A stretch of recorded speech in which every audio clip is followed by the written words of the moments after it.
We're giving it 5 days, and then we're going to see where that takes us. And I would say at the end of this period, I think it could very well end up being a very good deal for everybody, as good as if we went all the way and just literally annihilated the place, which if we don't have to do that, that would be a good thing, not a bad thing. President Trump confirming the news that he broke with me here yesterday after delaying any additional strikes on Iran's power plant infrastructure, giving Tehran 5 days to open the Strait of Hormuz, even with the ongoing negotiations with the regime. New reports suggest the White House is preparing to deploy troops to the Middle East as early as this Friday, including 3,000 paratroopers, roughly 2,500 Marines, 2,000 sailors, and 3 amphibious ships. Joining me now is Fox News senior strategic analyst and chairman of the Institute for the Study of War, General Keane, back with us. General, thanks very much for being here. A status check from your standpoint on this war as we await U.S. Marines slated to arrive in the Middle East this Friday.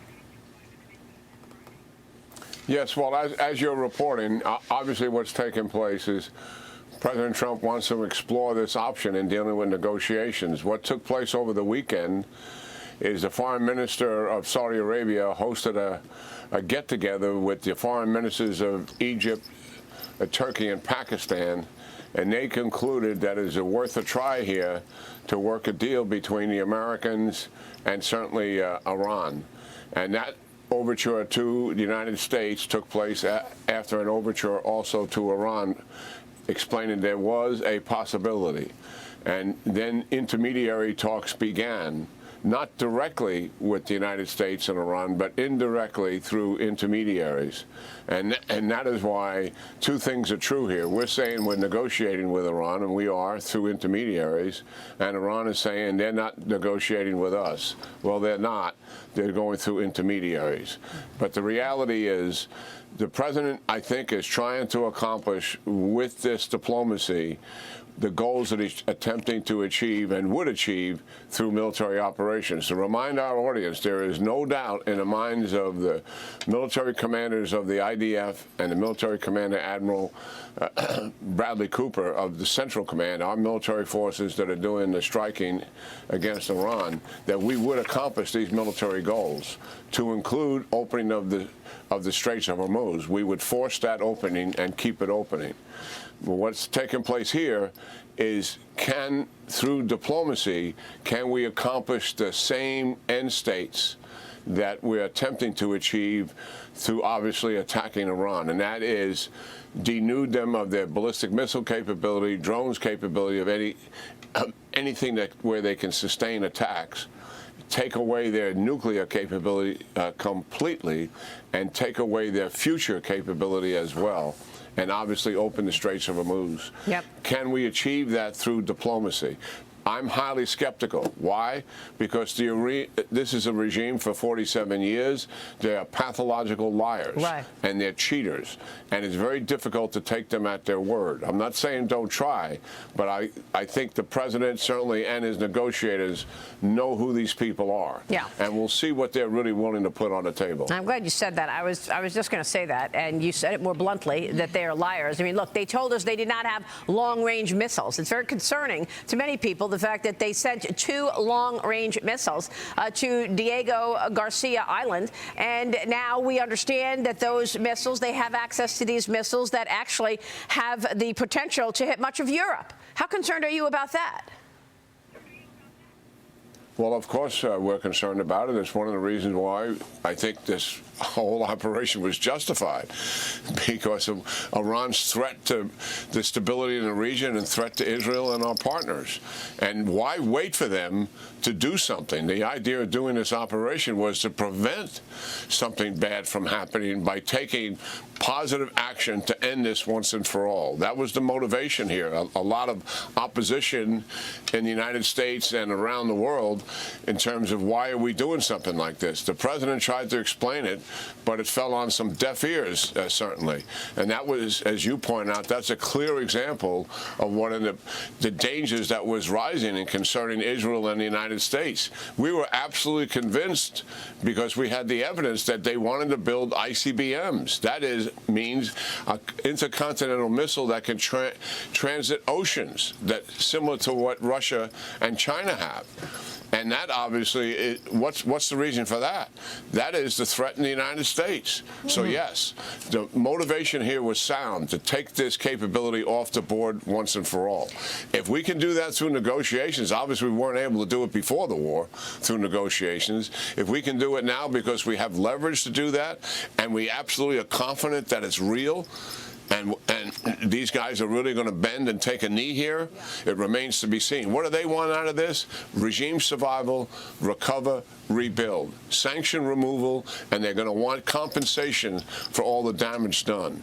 We'll see what this deal really entails when we get down to the specifics. What are the chances that the U.S. will be able to put in enough security to take down their drones? I want you to help us understand the guts of this operation when it comes to the armament, the weapons, because we've been doing a deep dive on drone technology. I spoke with the CEO of AeroVironment on Sunday, Wahid Nawabi. Here he is, and here's what he said about the drone security needed right now. Watch. Just in the first few days of this conflict, Iran had launched over 2,000 kamikaze drones, the ones that, such as Shahid, is one of those drones. And these are being targeted on U.S.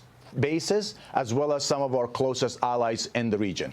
So this type of warfare has never been actually seen before. It's never been experienced before until the Ukraine conflict. What we need as a country is the ability to defend against these types of drones in a layered approach.